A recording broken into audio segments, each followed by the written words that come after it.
பிம்பிளிக்கு பிளாப்பிம்பாங்க. அந்த பிம்பிளிக்கு பிளாப்பி தான் இது. அன்றைக்கிட்ட தங்கச்சிட்ட ஒன்று கேட்குறேன், நான் இலவசமாக உங்களுக்கு மின்சாரம் தந்துடுறேன். நீங்கள் வீட்டை விட்டு வெளியில் போகும்போது அந்த மின் விளக்கையோ அல்லது குளிரூட்டியோ மின் விசிறியோ தொலைக்காட்சியோ அணைச்சி விட்டு போவீங்களா? மனச்சான்றதுக்கு எதிராளாமல் பதில் சொல்லுங்கள். அணைச்சி விட்டு போவீங்களா?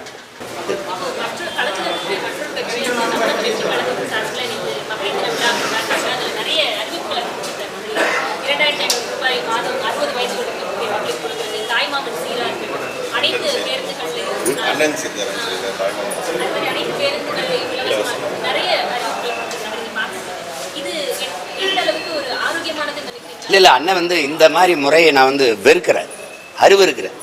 இது ஒரு ஆட்சியே கிடையாது. இது வந்து ஒரு எப்படி சொல்கிறது, இது ஒரு வியாபாரம். இது வந்து மக்களுக்கு வந்து ஒன்று வாங்கினா ஒன்று இலவசம்னு சொல்லுவோம்ல, இப்போ நீங்கள் இது வாங்கினா அந்த மாதிரியான ஒரு திட்டம். அது என்ன சொல்கிறது உங்களுக்கு புரியுது? ஆடி தள்ளுபடி மாதிரி அன்னபூரணி சூப்பர் 6 எல்லாம் இந்த எரிகாற்று ஊர்லேயே எங்கேருந்து கொடுப்பீங்க?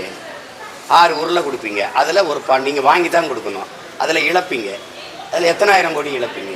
அந்த இழப்பை எப்படி ஈடுகட்டுவீங்க? ஏற்கனவே 10 லட்சம் கோடி கடன் இருக்குது, 1 லட்சம் கோடி வட்டி இருக்குது. என்ன சொல்கிறது புரியுதா? இப்போ இப்படியே நீங்கள் வாங்கி இப்படி செலவு, தாலிக்கு தங்கம் மோதிரம், அது இலவசம், இது இலவசம், இது இலவசம்னே சொல்லிட்டு போனீங்கன்னா கடைசியாக ஒரு நாள் நாடு வந்து ஏலத்துக்கு வரும். இப்போ நீங்கள் தங்கச்சி கடன் பெறும்போது நீங்கள் ஒரு வங்கியில் கடன் பெற போகிறீங்க, இல்லை ஒரு முதலாளிகிட்ட கடன் பெறப்பீங்கன்னா ஒரு ஈடு கேட்பான், ஒரு சொத்து பத்திரம் கேட்பான், அல்லது வீட்டு பத்திரம் கேட்பான், இல்லை ஏதாவது ஒரு அடமானமாக கேட்பான்.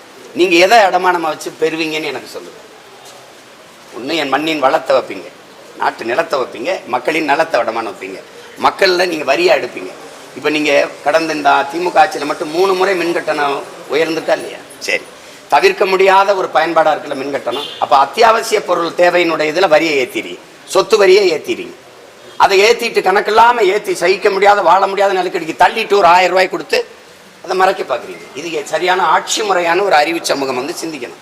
இது எங்கே போகும்?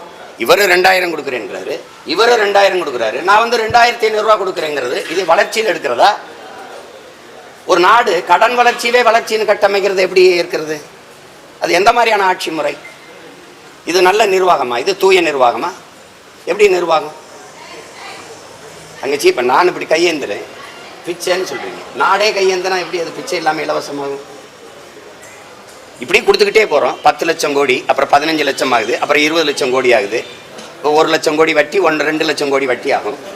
இந்த வரி சுமை யார் மேலே விழும்? இந்த வட்டி சுமை யார் மேலே விழும்? மக்கள் மேலே. ஒரு நாள் நெருக்கடி சமாளிக்க முடியாமல் பொருளாதாரத்தில் பெரிய வீழ்ச்சி வரும்போது நாடு ததறிடும். அது எங்கே நடக்குது? இலங்கையில் நடந்த மாதிரி, பங்களாதேஷ் நடந்த மாதிரி, இப்போ நேபாளில் நடந்த மாதிரி. அப்படிங்க வந்தால் அது ஒரு ஸ்டேட் அளவு வந்தாங்கச்சு, ஒரு மாநில அளவு தான் அது. ஆனால் 29 மாநிலம், 8 ஒன்றிய பிரதேசம். அப்போ எவ்வளோ பெரிய துணை கண்டதுக்கு நாடு. இது செதறிச்சுன்னா என்ன ஆகும்? அப்போ கடன் பெறுவதுங்கிறது இது ஆக்கப்பூர்வமாக பேசுங்க. இது வந்து ஒரு நிரந்தர தீர்வு நோக்கி நகர்த்துங்க. இதில் ஒரு 20,000 கோடி வருது, செலவாகுது 12,000 கோடி. இந்த 12,000 கோடியை முதலீடு செய்து என் தாய்மார்கள், என் அக்காக்கள், என் தங்கைகள் தங்களுக்கு தாங்களே வருவாய் ஈட்டிக் கொள்கிற ஒரு நிலையான ஒரு வாய்ப்பை ஏற்படுத்தி கொடுக்கணும். அதுதான் நல்ல ஆட்சி முறை.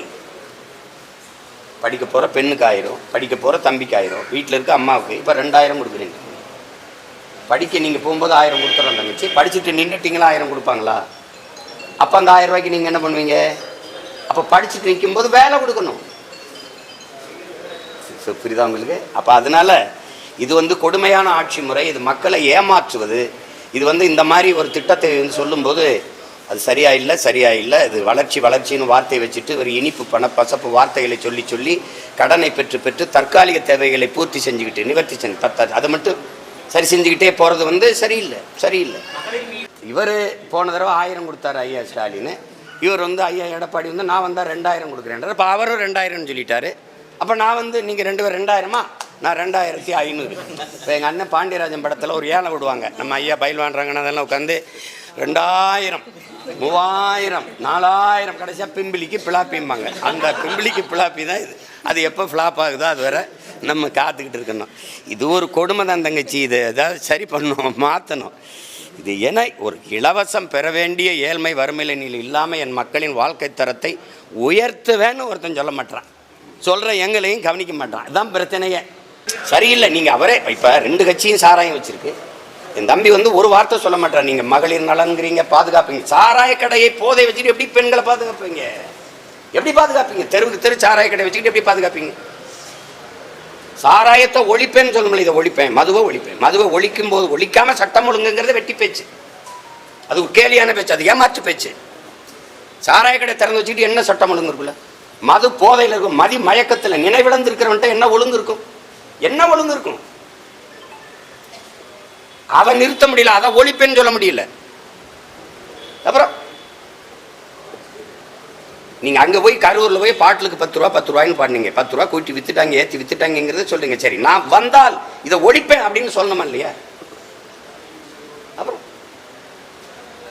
இலவச பேருந்துலாம் நீங்க எப்படி? நான் உங்கள்கிட்ட தங்கச்சிட்ட ஒன்று கேட்குறேன், நான் இலவசமா உங்களுக்கு மின்சாரம் தந்துடுறேன். நீங்க வீட்டை விட்டு வெளியில போகும்போது அந்த மின் விளக்கையோ அல்லது குளிரூட்டியோ மின் விசிறியோ தொலைக்காட்சியோ அணைச்சு விட்டு போவீங்களா? மனச்சான்றதுக்கு எதிராளாம பதில் சொல்லுங்க. அணைச்சு விட்டு போவீங்களா? இலவசம்னா பொறுப்பா அதை அணைப்பீங்களா? எவ்வளவு பொறுப்பற்று பயன்படுத்துவீங்க. அப்ப இலவசம்னா அது எப்படி கவனக்குறைவாயிரும், பொறுப்பற்று போயிடும். பொருளின் அருமை தெரியாது தங்கச்சி. பொருளின் எது ஒன்றும் அதான் சொல்றாங்களே, தாய்ப்பாலும் தண்ணீரும் மலிவா கிடைப்பதனாலேயே நீ மதிக்க மாட்டேங்கிற.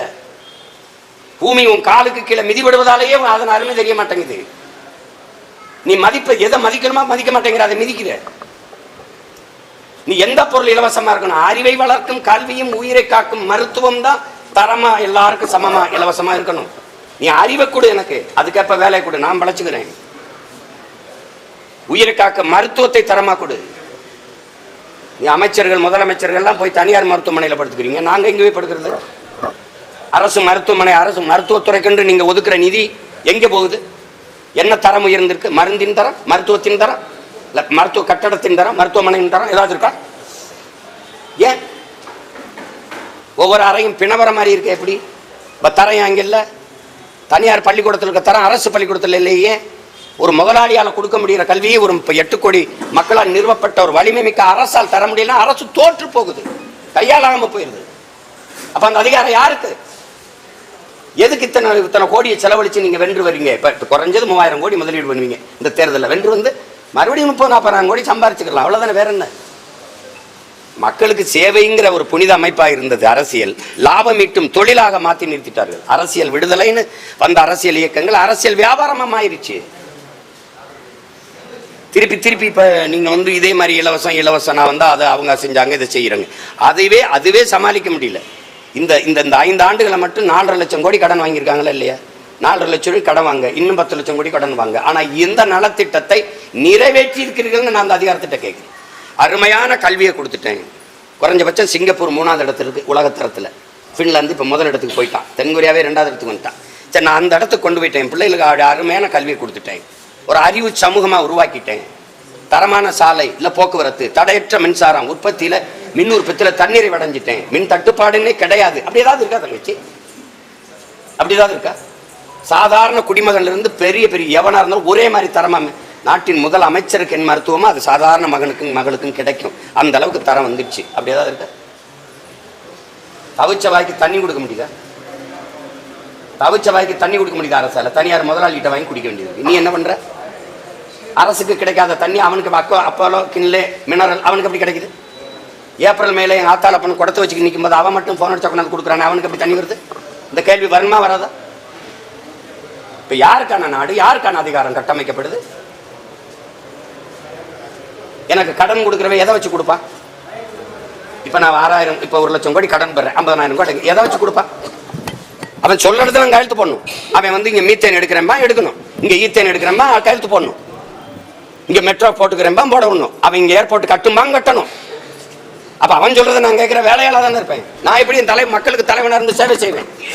தரகனா தான் இருக்க முடியும். யாருக்கு? எனக்கு கடன் கொடுத்த முதலாளிக்கும் இந்த மக்களுக்கு இடையில ஒரு புரோக்கரா தான் இருக்க முடியும். நான் எப்படி தலைவனாக இருந்து சேவை செய்ய முடியும்? இது எந்த மாதிரி ஆட்சி முறை? இது எப்படி ஒரு அறிவு சமூகம் படித்த இந்த நாடு எப்படி சகித்துக்கிறது? எத்தனை காலத்துக்கு இது சகித்துக்கிருவீங்க சொல்லுங்க? கேரளா ஒவ்வொரு தேர்தலையும் இப்படித்தான் அறிவிச்சுக்கிட்டு வந்துட்டு வருதா? கொடுமை.